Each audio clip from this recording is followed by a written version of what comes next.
What if the weapons of the next great war were buried thousands of years ago, waiting? Not in some distant future, not in some arms factory, but deep beneath the soil of ancient Babylon, in the very ground that American soldiers walked on not long ago, lies what some believe to be the Lost Armory of Israel.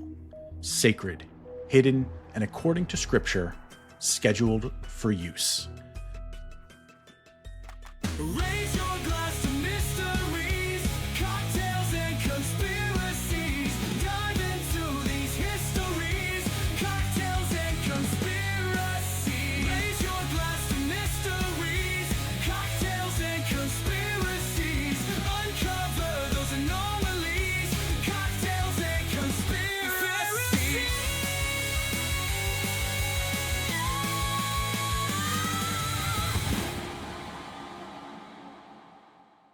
Cocktails and Conspiracies is a program created for entertainment purposes only. The stories, theories, and opinions shared on the show explore mysteries, historical interpretations, and conspiracy claims that may be speculative or unverified. Nothing heard in this program should be considered fact, professional advice, or a definitive account of events. Listeners are encouraged to think critically, do their own research, and draw their own conclusions. Good morning, good evening, wherever you may be, whether you're tuning in across the nation or around the world. My name is Shane Squark, and I am joined by the scribe of the sacred scrolls himself, Mr. Phillips. We are your conspiracy realists, back with another episode of Cocktails and Conspiracies. And tonight we welcome a journalist, biblical researcher, and a woman who has walked the excavation sites of the Holy Land, alongside the man they call the real-life Indiana Jones, Karin Patricia Anderson. Karin has spent decades connecting the dots between ancient texts, hidden treasures, and the geopolitical forces shaping the modern Middle East. And tonight, she's bringing it all to the table. Karin, welcome to Cocktails and Conspiracies. We're glad to have you here. Thank you. I want to set the stage a little bit here because in initially reading through some of your background, these questions sort of infiltrated my mind, and I suspect a lot of people feel the same way. Most people who've heard of the Dead Sea Scrolls think immediately ancient religious text, gospels, prophecies, fragments of the Torah, but buried among them was something that didn't necessarily fit, like an inventory list. Etched on a sheet of copper, it described dozens of locations where massive quantities of treasures had been hidden. Gold, silver, sacred vessels, you name it. And of course, weapons. It's called the Copper Scroll, and it has haunted archaeologists, treasure hunters, and biblical scholars for over 70 years. Of course, you are one of those scholars as our guest tonight. Karin, you didn't come to this research through a library. You came through it quite literally through the dirt. So take us back to that moment. What were you looking for, and what did you find? Well, I was a volunteer on Vendyl Jones' dig, and he was looking for the tabernacle and all of the articles that are mentioned within the Copper Scroll. But most important, he was looking for the ashes of the red heifer. And the ashes of the red heifer were mixed with water in order to purify all of the articles within the temple. And also, they just couldn't have temple sacrifices or anything without it. So that was the most important thing. For people who've never heard of the Copper Scroll, how is it different than every other Dead Sea Scroll out there, and why does it matter that much? Well, it's made out of copper, and it was a treasury list of 64 locations where they buried items before they went in, well, before the war was going to take place, where Nebuchadnezzar was going to attack Israel. And so they placed things in all different locations. It's said to be over $1 trillion worth of gold and all types of wonderful things. $1 trillion, like as in like today's money. In today's money, that's right. That's It was wild. in gold, right? Shane, wild. we need to go to the Holy Land. We need You to know, go Holy I Land. was Stop just this. thinking the same I'm done. thing. I'm going to look for the Copper Scroll treasure. I'm So, out. you know, in the green room before we started, I said we always go off on tangents, and this is going to be one of them. You said you were there as a volunteer with Vendyl Jones. For those watching this or listening to it, ton of technical difficulties as we stopped. So the final edit, we may or may not have included some of these parts, but Vendyl Jones is the real life Indiana Jones. That's where this was inspired from. Steven Spielberg basically took his story, put it on film, and it sounds like just left Vendyl behind the scenes. Right. I want to get back into that for sure. But before we do, how do you end up a volunteer? I guess how do you connect with Vendyl Jones, and how do you end up a volunteer on one of these adventures? Is the best word to describe it. Well, my personal story was a little bit miraculous for me. I went into the movie Indiana Jones, and I don't know if you believe that God speaks to people, but I felt that he spoke to me and said, "You're really going to be here for this." And I told my husband, and he waited till the end of the movie. He said, "It says there's no such person. We're not going to be on a dig like this." Years passed, and a friend came and gave us a newsletter from Vendyl Jones, and it said that he was the real Indiana Jones, and anyone could go if they wanted to go. They just have to pay the money and go. Hmm. And at that time, I said, "Let's go." And my husband said, he said, "We're going to lose everything. We can't go on a dig like this. We'll lose everything." He said, I said, "Well, I want to go." I said, "This is not something I'm supposed to do. I'm going to go." And he said, "We have to ask for a sign." He says, I know you can do this with the Bible. Don't flip your Bible open and point to something because I want a regular sign." So I went to our library, pulled out a book, and it happened to be Omar Khayyam. I flipped it open, and it said, "There is a treasure that men will want dug up when the snow is on the desert's dusky face." And Vendyl Jones had written in his newsletter that it was the first time it had ever snowed within the desert of Israel that winter. My husband said, "Okay, we're going." So we wound up going for the Vendyl Jones dig, and we arrived there. The other people had been digging for about a month, and they'd been on this dig years and years.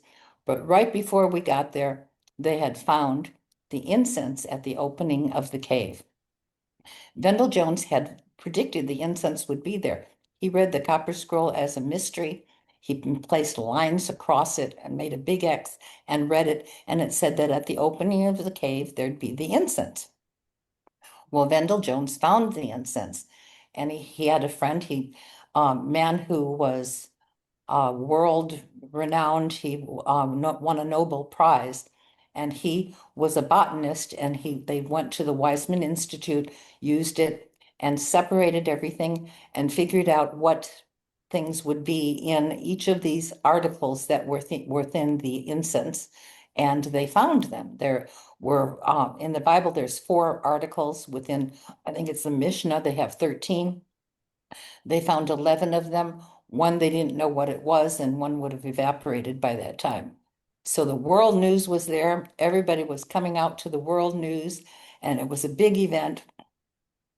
And the event occurred again, and I felt that one more time, I felt, okay, that God had told me that we were going to be picked to be on CNN.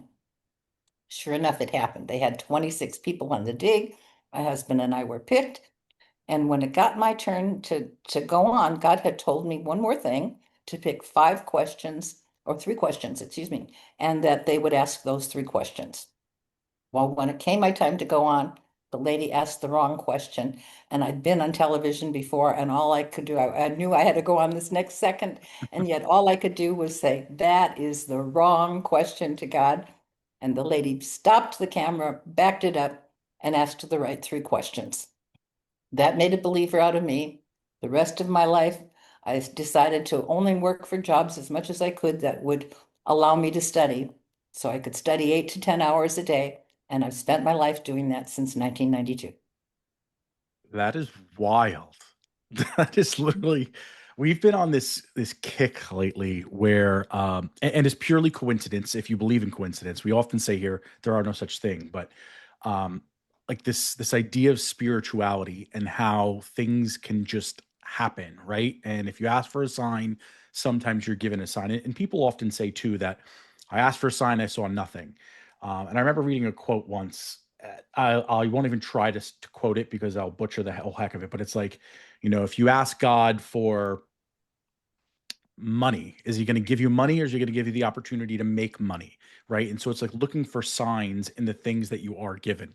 And so it's, again, not that we always believe in coincidences here, but it's coincidental that we've hit a series of interviews with people that we would have never connected before in the past.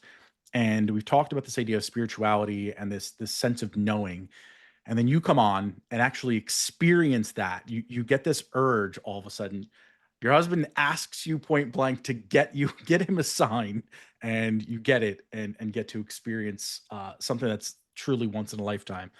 Um, wow, Mr. Phillips, it's kind of throwing me for a little bit of a curveball there. No? Well, we It's had this is another like strange, we four. had another strange thing that happened when we got to the dig. The Yeah. other people had I arrived gotta hear it. and we just wanted to go to Jerusalem. So we, instead of going to the dig, we went to Jerusalem. And we went up on the mount and we got a guide. And again, I believed God talked to me. And he said, tell the guide that you want to go to the leaders of the Dome of the Rock and show him the hand. And I had found a while back that satellite imaging showed a hand in Jerusalem. And scripture had said, um, it said, Jerusalem, I've engraven you on the palms of my hands. And there was a shin, the valleys formed a letter shin, and the Jews place a shin on the back of their hand, which is supposed to mean to call into remembrance. Hmm. And so I didn't think of what else to say to this guide. So I had to explain to him that, I have a television show, which I did, I do television. And that I wanted to speak to the people from the Dome of the Rock and that I was friendly to their cause. And he came back and later and contacted us and said, they're accepting you. So we first went somewhere that was not on their mount, but lower in Jerusalem, and met with some men. And they started out by showing me how they bowed to God and explaining that they don't uh, they don't have women walk behind them because they don't like women. It's just they want to keep their mind on God. And so all of a sudden I pulled out this hand and showed it to them. And they said, oh, they said, okay, well, we're going to have to have you meet with our leader. He's over 100 years old and he may not show up, but our other men will show up. And then when we got back to the dig, my husband said, we're not going. He says, they could kill you for something like this. It's their Hmm. territory. You just can't go. And when we got off the route to go there, a man was standing there and he started talking to us. And he said, the reason that he went on the dig was that he had had a dream of what King Solomon had said when he built the temple. And it said, behold, the strangers from the far country that will come from the outstretched hand and the name of God. And the letter Shin meant the name of God. And my husband agreed then we would go. So we did go, we showed it to them. They said, is this for us only or for everybody? And I said, for everybody. And he said, well, then we can't receive it. And that was the other thing that had happened that caused me to study for the rest of my life. I had Yeah. no other choice. It's unbelievable. Mhm. Just I guess a question for you is, when you get there, right? You get off your flight, you get off the plane. Like, is there a different sense, a different feeling that like you are where you belong, or is it just at this point kind of skepticism and questioning yourself, like, what did I just do? Why am I doing this? Is my husband going to want to Well, kill me after this because I'm following just kind of a you loose love thought? Jerusalem, yes. Yeah. We had at that before that we had lived in Los Angeles in a penthouse apartment, which we knew we were going to lose. But right before that was the Rodney King riots, Mm. and we were going to lose everything anyway. And the night before, the I was on my balcony and I was talking to my daughter, and she says, "Mom," she says, "you're on television." I said, what do you mean I'm on television? I looked up and there was a helicopter. So I was on CNN one week, and then the following week I was on CNN again. We got almost the last plane to fly out to Israel. So by the time we got to Israel, we were, I mean, and went through all of this, we were just almost in shock. We just Right. had to continue. There's a release. Yeah. Yeah. When you say the Lost Armory of Israel, are we talking about like symbolic sacred objects or about actual weapons of war?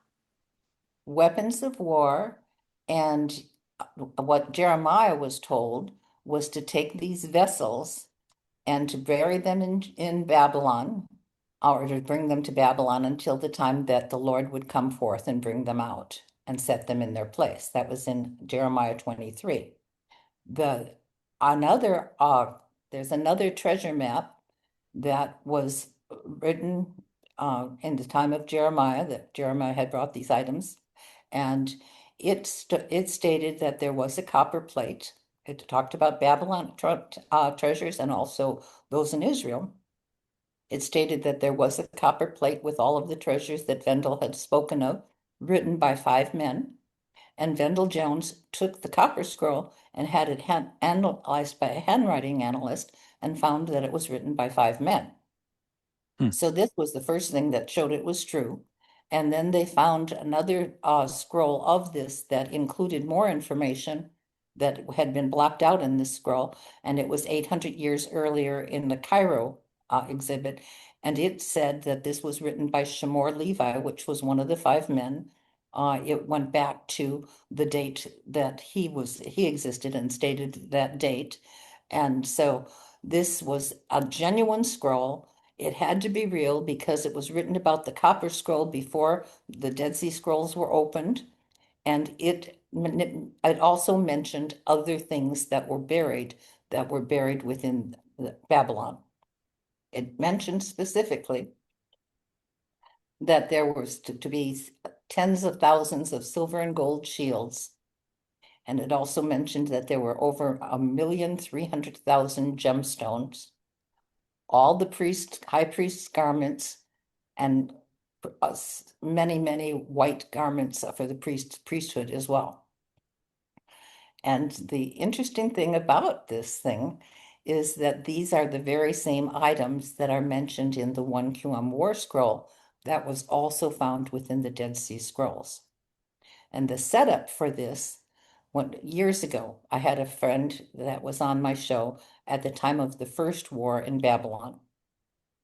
And she said, this is not a war that's talking about the ancient war when the Medes came and when Cyrus came and took over Nebuchadnezzar. He says, at that time it was a peaceful war. He came in and took over things peacefully. He went in through the route of the water tunnels. He had permission from the people of the city. They didn't like the leader. This is not that war. This war is in the Bible. Later, I read also within Jeremiah of a war and a rumor of a war, so that there was to be a second war as well. And I began to look at the things that were in Babylon and started to go, uh-huh. And then I looked at the movie, The Special Relationship. At the end of the Special Relationship, it showed Camp David, where President Bush went forward to speak. And he was talking about this man, Tony Blair. We now know that this was the time when they had set up the agreement to go and attack Babylon. Everybody wondered, why are you attacking Babylon? It's not where bin Laden is. We don't know why you're doing it. But the look on his face at the end of this movie, as he was talking about Tony Blair, he's going, some kind of a guy. And when I saw that, I knew. I looked through then I started searching.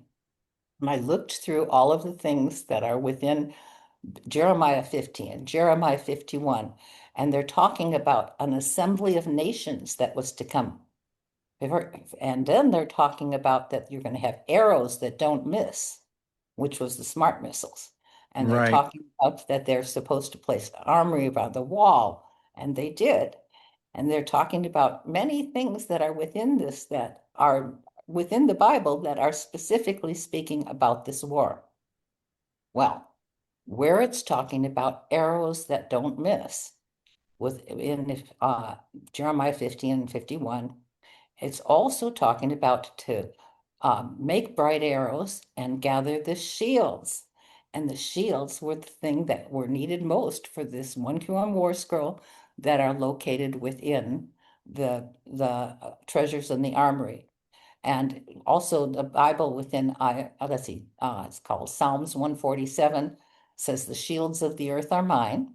And the same quote says, the Lord has brought forth his armory, and that he was having this thing for the vengeance of the temple. So here was the idea that God now was doing the things that he said with Jeremiah, that he would come and get his vessels. And those vessels are the vessels that are recorded within the Treaty of the Vessels, which was the other scroll that spoke of the copper scroll. Who are the sons of light and the sons of darkness? I see that used quite a bit when trying to research this. Are those identifications that are like agreed upon by scholars, or is that kind of contested? Well, we were talking about the 1 War scroll, and most scholars that look at the 1 War scroll say, oh no, this is something that was years ago that they wrote. They thought there was going to be a war, there wasn't. I mean, who's going to fight a war with swords and shields? Right.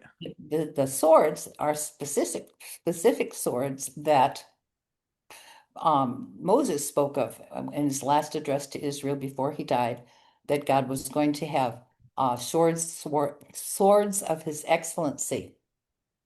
And God also said, I will smite the loins of those who come against you.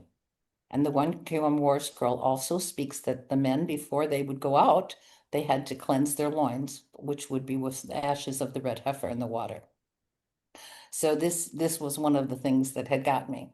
Then I started examining the words in it, and it paraphrased 22 Bible phrases within the Bible.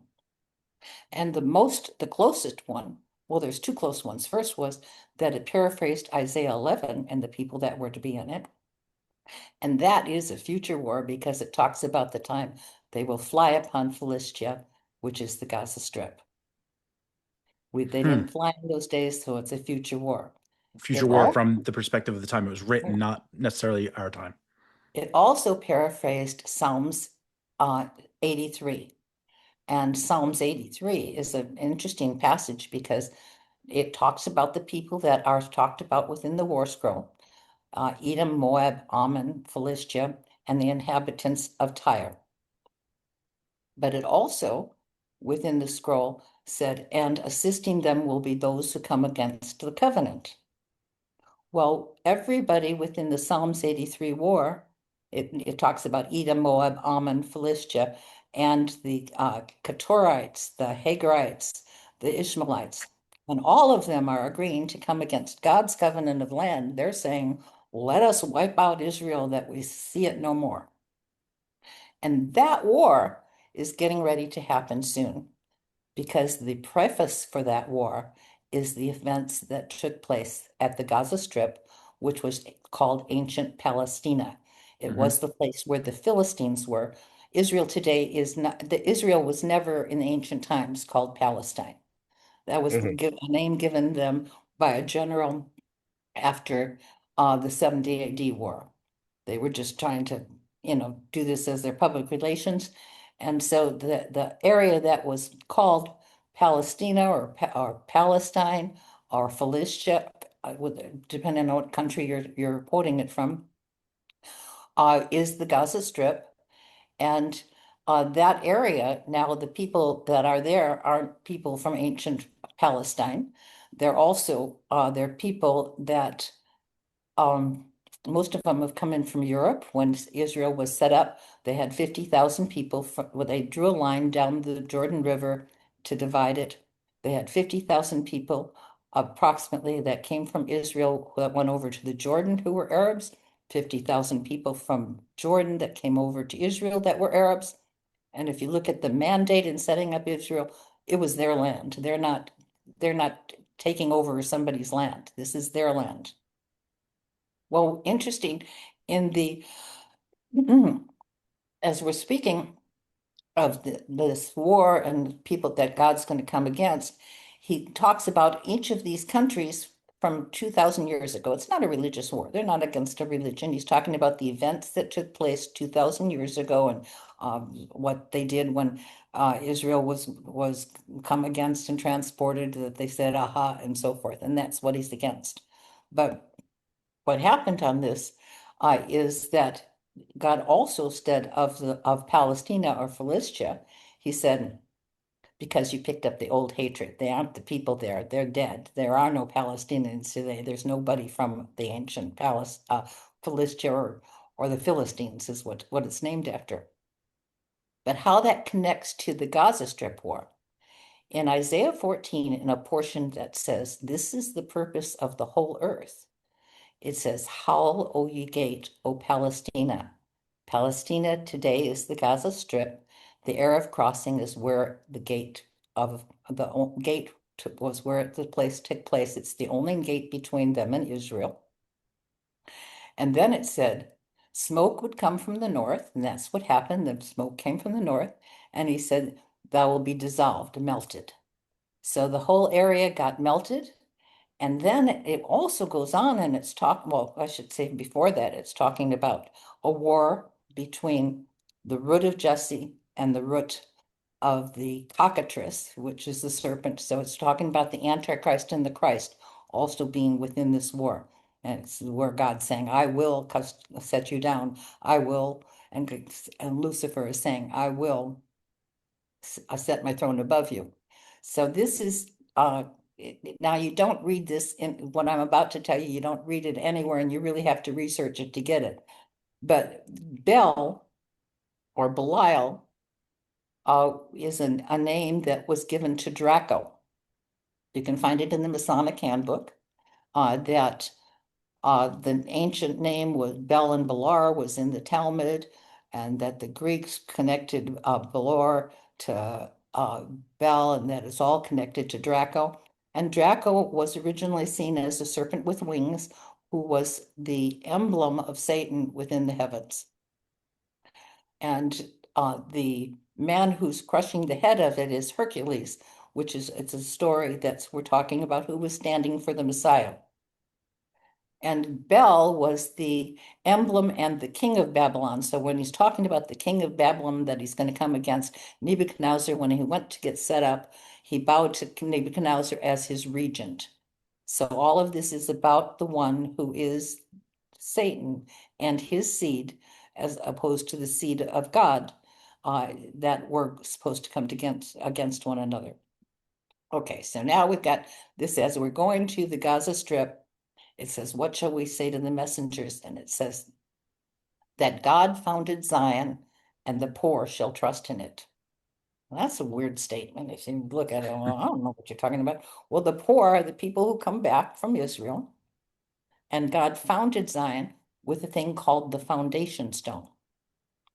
According to the Jews, it was the first thing that God used when he created. And when he said, "Let there be light," he placed his name upon it, which was the Yud He Vav He. If you place it in a vertical position, it's a stick figure of a little man. And there's just a long story about it. It became the chief cornerstone of it. It was the soul body of the Messiah. It became the chief cornerstone of the Great Pyramid. They call it the Ben stone from the Mound of Creation, the Ben, which is Jerusalem. And that stone is underneath the mount, underneath the temple today. When Jacob laid upon a stone in Bethel, and there's there's a scroll that's repeated in the Masonic Handbook, and it's also repeated within, I think it's the Zohar. And what he woke up, he anointed the stone and woke up in Jerusalem upon this stone. And according to everything that you put together, what happened was they don't know how, the Masons say they don't know how it wound up in Egypt, but the pillar of the waymark of the desert, when David found the area of Zion, when he found the foundation stone in Jerusalem, he named the area Zion, which means pillar of the waymark of the desert. The pillar followed them to the Red Sea, and the New Testament says the rock that followed them was Christ. So this is the rock that became a pillar. Moses struck the rock. He said, "Is this God or not?" For that reason, he couldn't go into the promised land. But as Moses closed his last address, he said, "Our God is a rock." And in his statement of just and right is he, these are the very things that are in the book of Revelation that they're supposed to sing the song of Moses. And then he said, "Our rock is not their rock, as our enemies will tell." So this rock was going to have a meaning for this coming war. And that was what connects to the Psalms 83. That's what he was saying within Isaiah 14. He was saying that this rock, he said, say, God founded Zion and the poor shall trust in it. And where they trust in this rock is the Psalms 83 war. Because speaking of a confederation, it says, don't worry about the confederation that's coming, look to the rock. And the Psalms 83 war is spoken of as a confederation. So the confederation that's getting ready to come is to be fought by the rock. And all of this is stuff that people don't normally talk about. Yeah.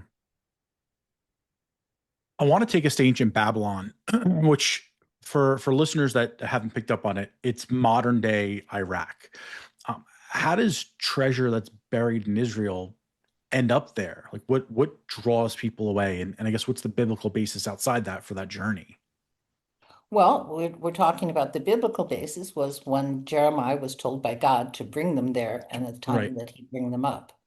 And now what's happened is the soldiers that were in Iraq were stationed at the very places that these items were placed. Got it. Not just they, first of all, it mentions Baghdad within the scroll, and that's modern day Baghdad. Okay. And then Yeah. it mentions Borsif, and that's Borsippa. Hmm. And that's where the United States came with troops and they did digging. Also, it's supposed to be by the wall where they were supposed to set up for armory, and that's another place that they were. You think that was So, intentional? yes, yes, Yeah. I do. So I believe that this armament has been found, and this war that people think can't possibly be fought is going to have to be fought. And it's interesting also when you're talking about the sons of light. The war scroll talks about that the first attack shall be when the sons of light come against the sons of darkness, and it talks Right. about the sons of light as being two groups. That it's supposed to be Judah, Levi, and Benjamin, which is the people that are there now, and they're joined by the people that came from the wilderness of the nations to camp in the wilderness of the Judean desert. And that place in the Judean desert is a place called Gilgal. And in 1993, Vendyl Jones went and found that place. It was the original place. It's at the north end of the Dead Sea. It's a circular plain. It's the only circular plain that could hold 2 to 3 million people from Israel. And he found from satellite imaging, he found the Getter Wall. It's a wall that you place around the tabernacle so people wouldn't go and hurt it. A kibbutz was placed there, I think, in 1948, and they knocked down the walls, and so it was broken. And the Bible talks about the time when they come back and they'll build the Getter walls, and what it is like a fence to protect the people from if they were to go on the tabernacle area and weren't cleansed, they die. So it was like when Moses was on the mountain, said, keep back the people because the power of God, it would kill them if they weren't cleansed. So Vendel found this from our satellite imaging, and it's also the place that the pit is located. That What's the pit? satellite, the pit is where you find in Ezekiel all the people that are going to wind up in the pit. He lets you know that all of the people from this war are going to wind up in the pit, and all of the people are from the Magog war, or some of the people from the Magog war are going to wind up in the pit.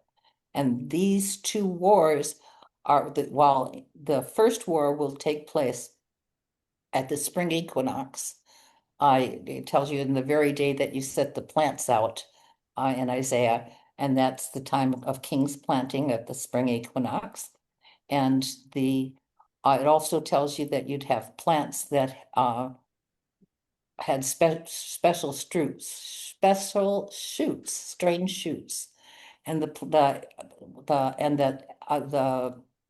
they'd be worth 1,000 silverlings. And what this is the wine today is made from the grapes in Israel, and they have strange shoots that you can put them in the freezer and fool them so that you get another year from it. They'll think there's another winter. Hmm. And so this is the time that they're going, the very day they set out the plants, they're going to have another war that's going to hit them. And that war will be the Syrian attack.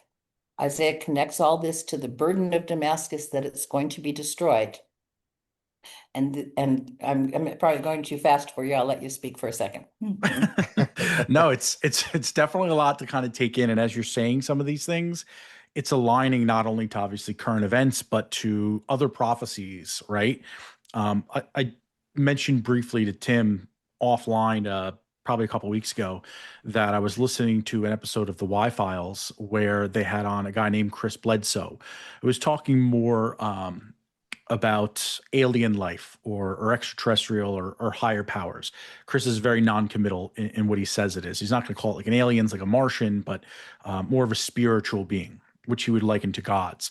And he relates it back to kind of biblical texts, and in saying a lot of the same things, lining up the wars, the war between Israel and heading over, and the United States getting involved, everything that's happening in the Gaza Strip. And it was just fascinating to hear that, to see the current events then start to unfold.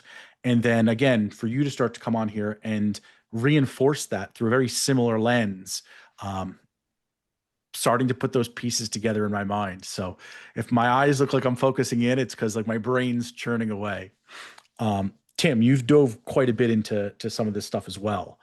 Where are you so far? Yeah, what I do find fascinating, Karen, is the looking at the biblical text and correlating it to the conflicts that have occurred, whether it be in recent history or, to Shane's point, in modern day, right? And something that you mentioned that kind of sparked a thought in my mind, and I want to get your thoughts on this, were the shields, right? And so you had mentioned, something about a plethora of shields, and you also said something later, right? That they're not going to fight a war with shields and with swords as Swords. they would back in biblical times, right? Do you think, because this is where my mind went, could the shields be reference to Israel's Iron Dome, right? Which is their Iron Dome. military air defense No, I system? don't think so. There's have to have gemstones on them. And this is where what they found is swords and shields and gemstones, So we're looking at a war that is prophesied to take place. And you had to have trumpets for reasons. In ancient times, when you called God's army together, you had to have trumpets so God would call into remembrance what you're doing. And today they don't have to have trumpets because they're not Israel yet. They're Judah. They're of the seed of Judah. And when they set up the nation, they said, "What are we going to call it? Judah, Zion, Israel?" Well, they call it Judah, but they're of the seed of Israel, but of the seed of Judah. So now you have a thing where the whole nation is gathering together for war, and you have to have trumpets, and you're having banners, and you're having music, because this is the very place at that where Tophet used to be, the god of Tophet, and that was what God was against. And they called the Galilee was supposed to be the place, well, up and down the river, they would play music so that the people wouldn't hear their children burning within the belly of Tophet. So, and that was the area that was Gilgal that it was placed on. You placed Tophet in my holy place. And so now God is having armors and banners, and the banners are also mentioned in the Bible. We've got Psalms 105 that is paraphrasing Psalms 83, and it's telling you we will have banners, and it's talking about righteousness and truth, and this army has banners of righteousness and truth. So you're putting all of these Bible scrolls together that cannot be fulfilled any other way. This war has to take place like that.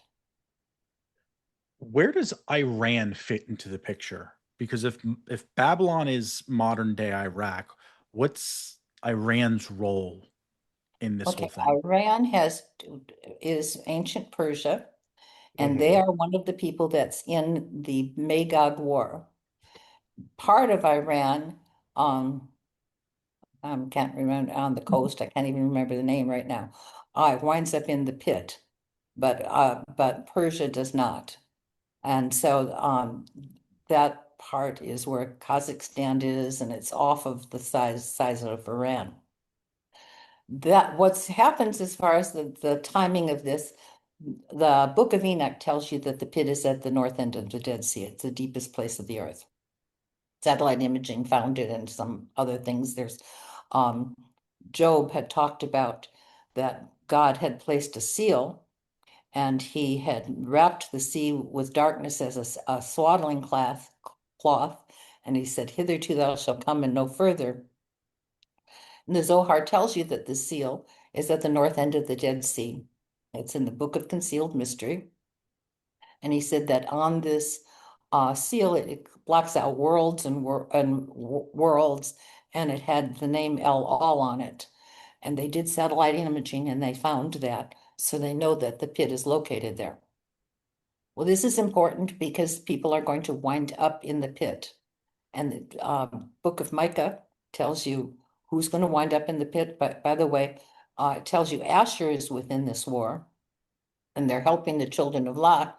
And you're going like, who's Asher? And how do they help the children of Lot? And how does it all fit in? Well, it turns out that Micah tells you that Asher is going to be the people who will destroy the gates of Nimrod's palace. And the ISIS did that in 2015. Mm-hmm. Yeah. And he also tells you that the Asher is going to be lined up from sea to sea. And they're going to cross over the border. And that's when the name of the Lord will come burning from afar, the foundation stone. It's the rock that comes out of the mountain without human hands to come against the Kiddim. The War Scroll speaks of Asher as being the Kiddim of Asher. So it's a war where the Kiddim are involved. And the whole thing starts because it tells you in Psalms that they're helping the children of Lot. And what they're helping the children of Lot was for the night before, Syria is going to attack coming down the Jordan River. And they're lining the Jordan River, sounding like they're coming in peacefully with the Antichrist. And they're lining the Jordan River so that the people that would be going down the Jordan River, dried up beds even, won't be crossing over. So they're sounding like they're being the good guys and they're helping. But according to Micah, in the morning, they're going to attack. And that's when the name of the Lord comes burning from afar.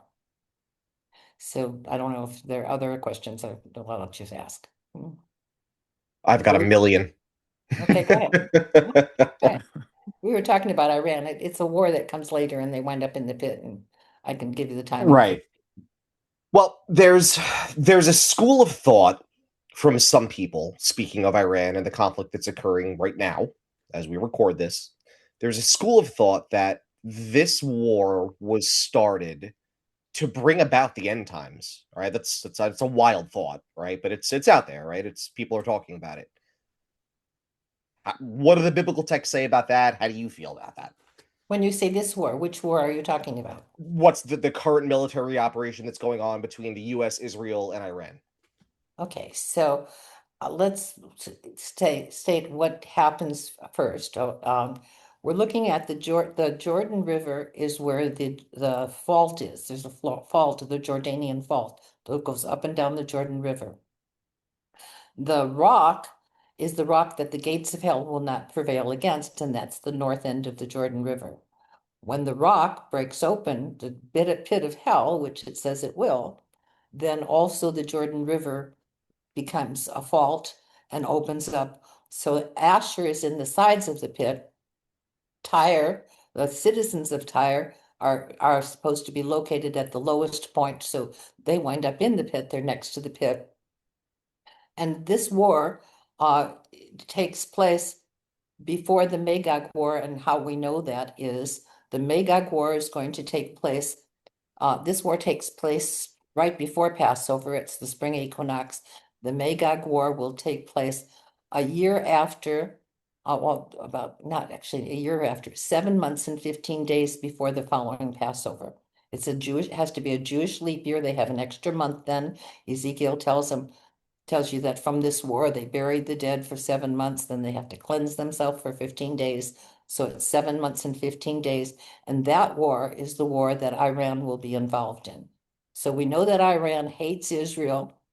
They're not connected with the first group, but they're going to be connected with the second group.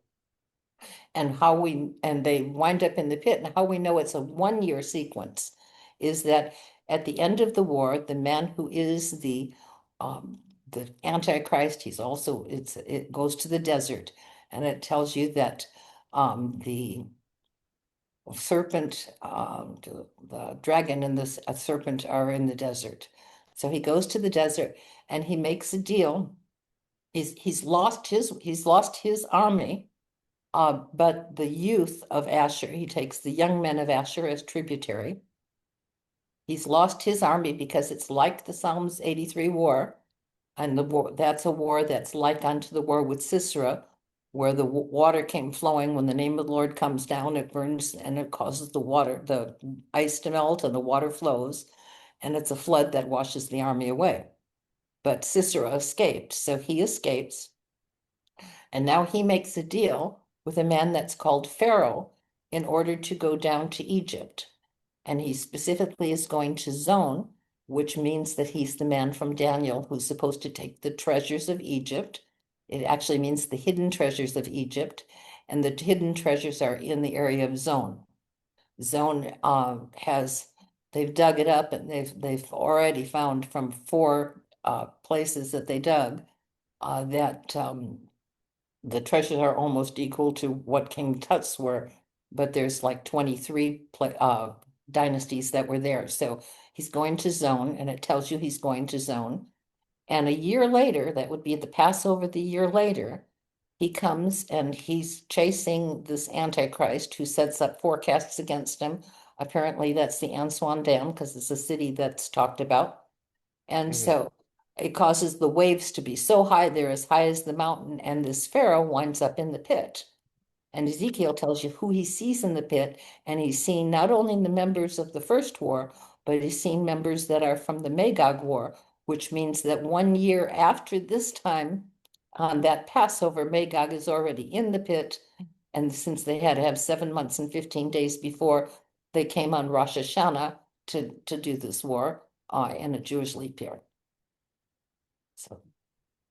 So where does that timing put us? So talking about the Jewish leap year, I admittedly know nothing about that, right? Where does that put us current? Is this a Jewish leap year? I have no idea. Or are we looking at something that's going to occur in the future? 7 times in 19 years. No, this isn't a Jewish leap year. Okay, very good. So we've got some time on our hands. I like that. Very worried about this war. I wanted to actually jump back a little bit. We talked earlier that on the Copper Scroll, there's 64 locations that were pointed out. Of those, how many have actually been found or believed to have been found? Everybody says that nothing's been found from all of it, but that is a course. lie. Vendyl Right. Jones, first of all, found the anointing oil. It was in the National Geographic and Time magazine. And then he found the incense. And so those are the 2 items that have been found. Nothing else has been found. That's it, huh? No. I'm sorry, I didn't mean to cut you off. Yeah, go ahead. It's Go ahead. wild that you can find anointing oils thousands of years later. Isn't that that's an incredible thought. Yes. That's wild. Yeah. I think even I have just no like the smart, probability. intelligent comment about that. No, I just think wanted that's a to really state it. good It's point. incredible. I think the probability of finding 1, let alone 2 objects that are referenced on a scroll from many moons ago, just to me that's incredible in and of itself, right? And like it adds to the justification that there's got to be something else out there, even if you don't want to believe it or you don't really buy into it. The probability of finding 2 things, regardless of what they are, in locations that are from biblical texts, it's very fascinating to me. And Right. The anointing oil, the Israel accepted it as the anointing oil. I mean, they really, had the juglet, and it's in a museum in Israel today. yeah, The ashes, the incense was given over to the temple, I don't know what they call it, the Jewish, where they're preparing for the next temple. And so they're holding that now. right. Interesting. Israel didn't want the items found. Once it became news, they didn't want it found. They revoked Vendyl's license. They came up with rifles and ordered us all down. And that left the incense on the top of the mountain. So we're going like, well, what are we going to do about this? They're going to bury it back over again. It's going to get Right. lost. It's got to go to, it's a temple institute. So we snuck up in the middle of the night to dig it up and to bring it down. And so there were 5 of us the first night and 4 the next night, so that it would wind up back to, to be used again for the purposes of God. So, there's a lot going on with the treasures. What happened to the Copper Scroll? The Copper Scroll is still in existence. It's in a museum in Jordan today. Mm-hmm. Do you think there's plausibility that somebody else out there went and tried to find the other locations, Oh, potentially yeah. found them and just kept There's it a under the number of radar? people that have tried the locations, but they're missing things. The fact that the water is going to overflow is mentioned within the scrolls. It tells you that the water will overflow and the treasures therefore will be found, that that day isn't going to come until the water overflows. And the water tunnel that goes from Jerusalem, the tunnel that goes from Jerusalem is a water tunnel. And within one of the versions of the vessels, treaties of the vessels, it tells you that the treasures won't be found until the water tunnel that comes from Gihon and Euphrates will come. And that is not generally known, but the Gihon River had joins now with the Euphrates River, and it comes to the place of the cave. So Hmm. and it is going to overflow because Ezekiel tells us it's going to come out from under the temple. It's going to go to the former and Hinder Sea, and the Hinder Sea is the Dead Sea, which is located right by this cave. And also the Dead Sea now, they're finding the living organisms in it, which Ezekiel said would happen too. There's places of potholes where living organisms are going to come. And when this living water comes, it's going to be teemed with fish when the tribes of Israel return. So this can't happen. It's a Dead Sea. It's got salt in it, but there's going to be pits with the miry salt. And so it's all going to come together and God's plan is going to take place. How much searching, how much of an expedition have you done personally um, since stepping away from Vendyl Jones? I've just been on that expedition once and just studied, Yeah. until I got to be an old lady. That's it. Mhm. You're still young. There's still plenty Yeah. of time to hop back Mhm. out there. Is it something that you've ever thought about doing again, like trying to find another location, trying to continue the work that he did previously? No, I actually call my website Mysteries of Old because the war is fought by the mysteries of old, and I Yeah. wanted to figure it out. It's a war of gods and men, our steps with their steps. And you're going like, what? What could this possibly mean? And then it tells you that somebody's going to tell you, the dumb will sing to teach feeble hands for war. And you're going like, who is the dumb and how is he going to sing to teach feeble hands for war? And now in the very passages in Babylon where it's talking about these things, it says, declare the work let us declare the work in Zion. And as the idols are being killed, it says, the portion of Jacob is not like them. He is our battle axe. Well, in Jerusalem, Isaiah tells you, surely you're turning the things upside down, shall be esteemed as potter's clay. Shall the thing framed say of him who made it, he has not done this? And when you turn the map of Jerusalem upside down, you find a side profile of a man's face, and it's called the face of Jacob. God says the face of Jacob will not wax pale. And the subject is the vision that Jacob had, that Jacob, when he laid upon a stone, saw a ladder. And the masons will tell you that that it was Salah or Salem, for there was no other word for pyramid, and that it's the mason's job to continually study the Jacob's ladder. And what it is that they said when you look at the pyramid, it is they call it a sermon in stone. And what it is, it's a microcosm of the universal temple. And it's also made like onto the Mound of Jerusalem. And what that means is that the measurements within the Great Pyramid are, when you project it over the zodiac, it shows you where to lay it. For example, within the grotto, in 3 times it measures the number of years that it takes around to go around the Pleiades. And so you know that you would put the grotto over the Pleiades. And each of the sides of the pyramid are exactly the number of years, 365.25, and it goes on to the exact number. And it's located to the 4 corners of the earth. The Zohar tells you if there is a book with 7 seals, it's the Zohar. And it says that they are the 4 corners, height, depth, and time. They're the same seals in the book of Revelation. As you're seeing the 4 corners speak, it's the lion, ox, eagle, and man, which are of the zodiac. And by the way, they are also the banners that are in Israel when they set up their camp.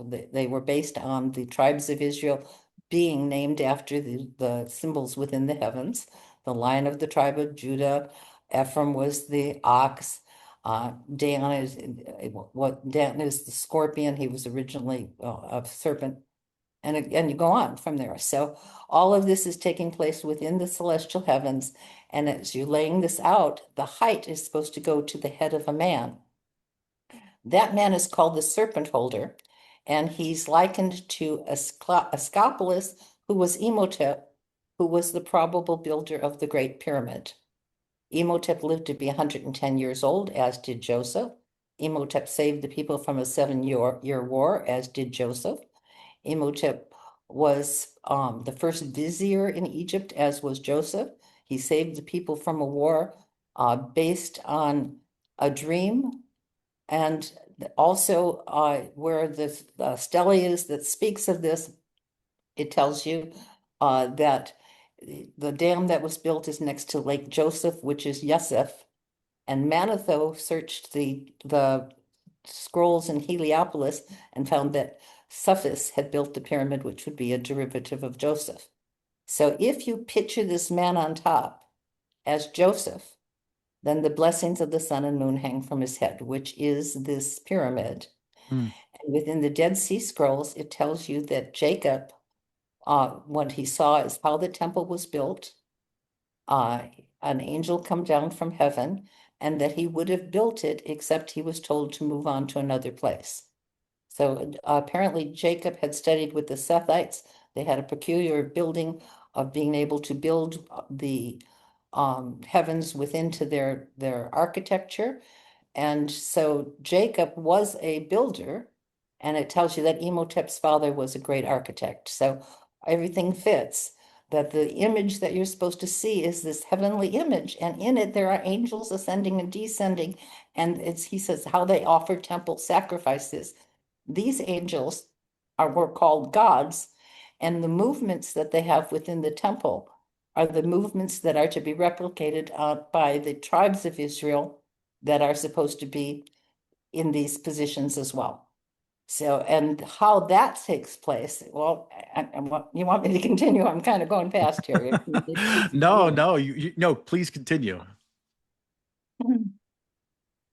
How that takes place is when there's Peshers in the Dead Sea Scroll. The Pesher in Isaiah, there's a war in Isaiah 29. In Isaiah 30, it says your teachers will no longer be hidden. And within the Pesher, it says the Zadokite priests, for it said the bread from the earth shall be rich. So the Zadokite priests had the bread from the earth, the scrolls that are supposed to teach them how to do this war.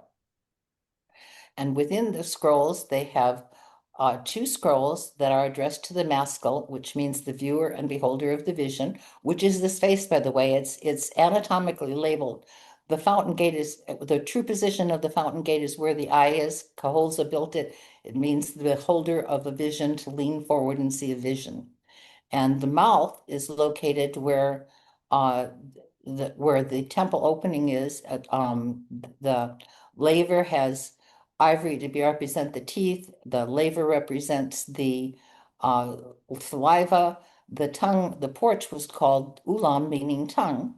And where you can actually see the cutting rooms are where the teeth are from the satellite imaging. The ground penetrating radar shows all of the lines within this face completely. So we know the face is supposed to speak because in Isaiah 29 it says, "Shall the work say of him who made it, he hasn't done this?" So we know the face speaks.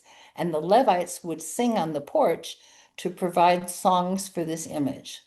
And they would sing the Thanksgiving hymns and they would sing the songs of the Sabbath sacrifices written by King David. There's a scroll telling about King David's songs, and one of them was by King David. And the Psalms of the sacrifices identify the image and let you know everything that's going on. And the Psalms tell you this, the sacrifices. The Thanksgiving hymns say, "What am I, a creature of clay, a humble servant, or a voice to lead the people in the way?" And Jacob was called a servant more than anyone else. And then it tells you, "I'm like a man behind a wall." Well, Jerusalem had a wall around it. And it tells you, "Before me are stars in their courses, luminaries in their mysteries." And then it says that the battle of the heavenly heroes will span the globe. And they'll say of the vision, "It's not sure." So when you get to the songs of the Sabbath sacrifices, it's talking about 7 princes within the celestial heavens that are offering the choicest of offerings for atonement on Yom Kippur. And that's the Yom Kippur offerings. And you can see within the songs of the Sabbath sacrifices how each of these princes are having movements within the celestial temple based on psalms that they're given and the mechanical operations of the universe in order to fulfill 39 offerings that are done on Yom Kippur, and they're difficult things like mix the blood of an ox and a he-goat, mix, all these kinds of things, cut off the leg of the ox, walk between 7 candlesticks, and all this is taking place within the heavens. And when they see this, they'll know how to have a war with gods and men, our steps with their steps. One of the most mesmerizing things about listening to you is your recall is absolutely incredible. Like just the detail in which that you can share these stories with us and dates and names, it completely blows my mind. I am curious, because in researching anything, we often talk about this, especially a lot on this show. There's always like a line, right? Cocktails and conspiracies. We tackle topics that people don't like to talk about, and there's evidence, and then there's ways you fill in the gaps. I'm curious if there are any. What's like that line for you between scholarship and where maybe you speculated and try to answer some questions that you have, and maybe what are they? Well, I'm still working on where the Antichrist goes. What I understand, Daniel tells you, first of all, he becomes the king of Tyre. Daniel tells you that he makes an agreement and then he acts deceitfully.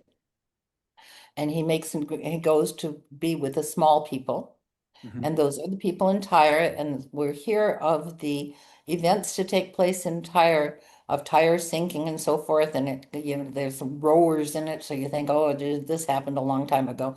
But the word means to go to and fro. And the events that take place is this man who is cast out of the grave like an abominable branch, the Antichrist, who, by the way, is in the cave.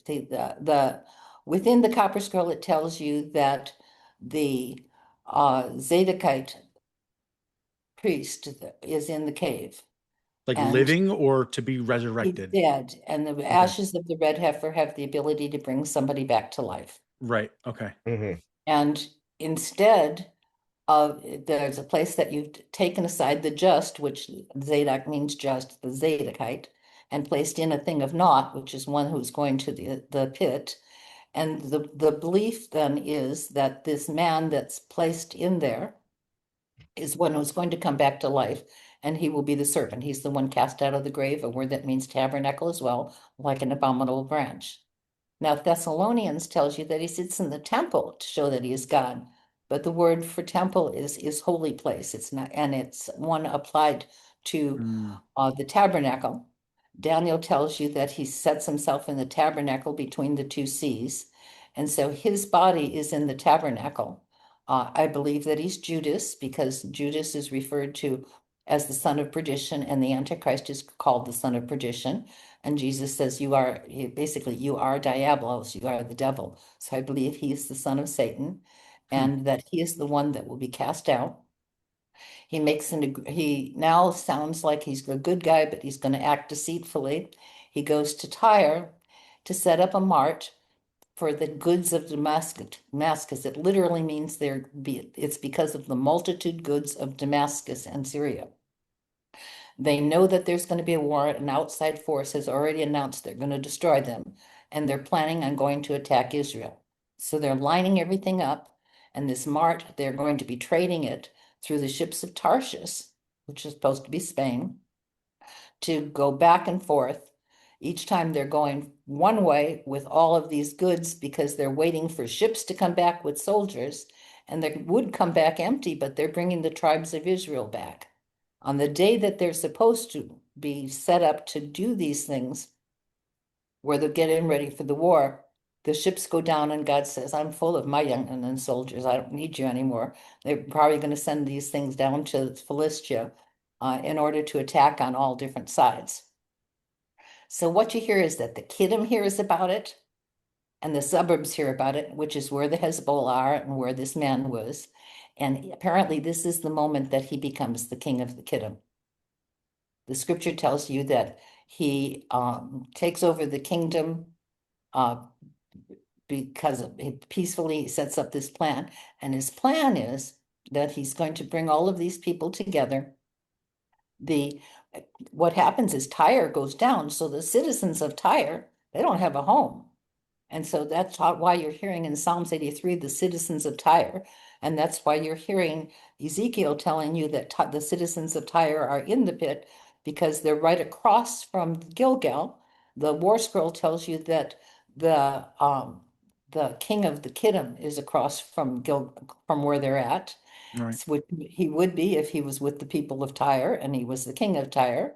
And Ezekiel tells you the king of Tyre is the one who was in the Garden of Eden and that he's the serpent. So you get all of this together and you put it all the little pieces together of the puzzle, and they all fit.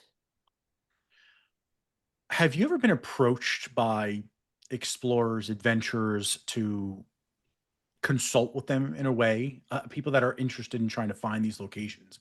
Because I feel like if you're gonna go on a journey, right, you want to try to pick apart every piece, every hint, every clue. I feel like you're like the perfect person for that. Your depth of knowledge. Has anyone ever tried to consult with you on that and get some advice out of you?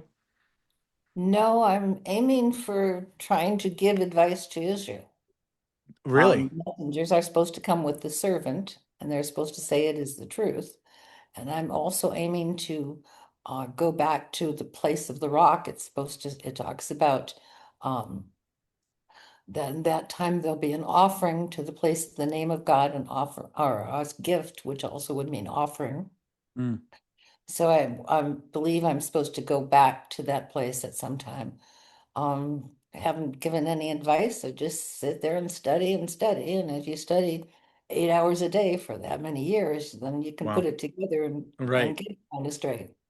Yeah. Yeah. Do That you was do actually you gonna be have my next one. Go ahead. I was do you know what that advice for Israel is, or are you still trying to figure out what that is? Well, the advice is to teach them what this face is saying and exactly how to have the movements. Within the heavens, there are seven priests, and they're talked about in the Song of the Sabbath Sacrifices, and their movements are the movements that the seven priests are supposed to be within the one come war scroll as well. They have seven priests that lead the seven divisions and we have trumpets. Um, there, the book of Revelation also figures in with this. Both the Qumran document and the book of Revelation are openings of the temple in heaven. And in the book of Revelation, you can also see the same movements going all the way from the beginning of the book of Revelation that are spoken of within the movements that you're seeing. So book of Revelation shows you all of the offerings taking place as well. And it's connected to the seven priests or angels within heaven, which may be real angels to cause these different plagues and stuff to happen at the same time that the events are taking place. So it's all a grand orchestra of God bringing heaven and earth to witness so that this face is able to say, shall the work say of God, he has not made me. Anyone who will look into this will, but none of the wicked will understand and the wise will understand. The One Kill War Scroll paraphrases Daniel in so many ways, speaking of these things as well. So we're looking at a man who's coming, who's going to be wiser than Daniel. He'll understand, but none of the wicked will understand. He was originally called Samuel, which means the blind God, and the blind will lead the blind to the pit. If the armory is found and made public tomorrow, one of the things we love to ask our guests is what changes in the world? And I want to throw that out to you. We can assume it's been found, we can assume it's not. But if tomorrow our president gets on television and says, hey, by the way, this is what we found, what shifts in the world? Well, after the war, it's going to be a devastation that overcomes with righteousness, and righteousness will sweep the world. And there'll be a time where Israel will have peace, and the nations are supposed to come to Israel at the time of the Festival of Tabernacles in order to be at peace. So we're looking at an approach which it's going to take a while. There's still events that will have to take place. We're talking about what's called the tribulation and so forth, but we're looking at events that are leading to 1,000 years of peace, and everybody wants that. What's the timeline on those events? I know that's brewing in Mr. Phillips's head right now. Do we think those events are materializing now, or are those going to happen long after we're gone? Well, no, what we're expecting the man will have to, before the Psalms 83 war, the man has to come out of the mountain. Yeah. He comes back to life. And the midst of the week is a time when he's supposed to break the covenant. And that would be apparently, according to my figures anyway, that's going to be that Passover right after the war. What's happened Oh, is nobody says nobody can go into the temple because right. of the smoke. So it's broken open the vault and the pit, and nobody can go in. He winds up in the desert, and the woman who is likened to the woman whose face is the sun, she's likened to Virgo, but she's supposed to be an image of the Messiah's. Originally, it was an image of Isis and her son, and they said it was the image of Isis's bride and of his mother. And actually, the Virgo takes on many spaces, but the woman whose face is on the sun, she's supposed to go to a place in the wilderness. It literally means a room on the coast of the plain, which is where this room is. And they're supposed to go in where the dragons once lay, which is where this cave is. And it's supposed to be a door of hope on a highway of holiness, which it would be because the ashes of the red heifer would have caused the river that went down to be purification, where they would all be able to go back to the temple, of holiness. And underneath the temple is where paradise is located. It tells you that for the elect, time is shortened. Time, according to the Zohar, is shortened in paradise. And you know, of course, that paradise is supposed to be across from where hell is. We hear that in Lazarus, and there's many other things within the Zohar that tell you these things. But events are getting ready to take place. It certainly feels That that way. Yeah. I do you ever get any, I don't know if pushback is the right word, right? But uh, concern from folks when you talk about these topics as it specifically pertains to the wars. And I ask that question because throughout this conversation, we've talked about the Book of Revelations, we've talked about the apocalypse, quite literally the end of the world, right? And to me, that's a very frightening prophecy. And so when we correlate what's happening with what we know to be in the book of Revelations, and obviously you are much more of an expert on that than I am. And when you take a look at what's happening in the world today, there are certainly parallels that can be drawn, right? I mentioned it earlier. There's a real school of thought that this war is to bring about the eventual apocalypse. And so I guess do you hear concern from people out there, you know, when you have these discussions, when you talk about these things? Because it, to me, I'll be completely honest, it's a little worrisome. Karen, I'm a little freaked out. I want you to calm me down here. Well, I don't really talk to a lot of people. I pretty much spend my days studying 10, 12, 14 hours a day. Wow. I'm Fair. dedicated to, I have no choice. I'm dedicated to this. So I'm just now that, getting, other than being on Coast to Coast a year ago, I haven't been on any shows. This is the first one. And I'm just now going Wow. forward That's to call a honored. message, hopefully to call Israel, to contact and to go from there. I think you being present and putting your message out there is the best way to get picked up and noticed by somebody in Israel, to maybe want to listen. Um, Maybe call that contact back up at Coast to Coast too and say, hey, listen, like we should talk. A lot of the things we've talked about, to Tim's point, maybe coming to fruition here. And you are, to me, the foremost person to be able to comment on that. I am sure that there are people out there listening right now that are intrigued enough that want to go deeper. Where do you send somebody like that first? Is there something Well, like a my must read, a site must is watch? mysteriesofold.com, and it connects to Mideast News Today, which is my older site from, 5, 10 years ago, but it's got lots of videos and information on it.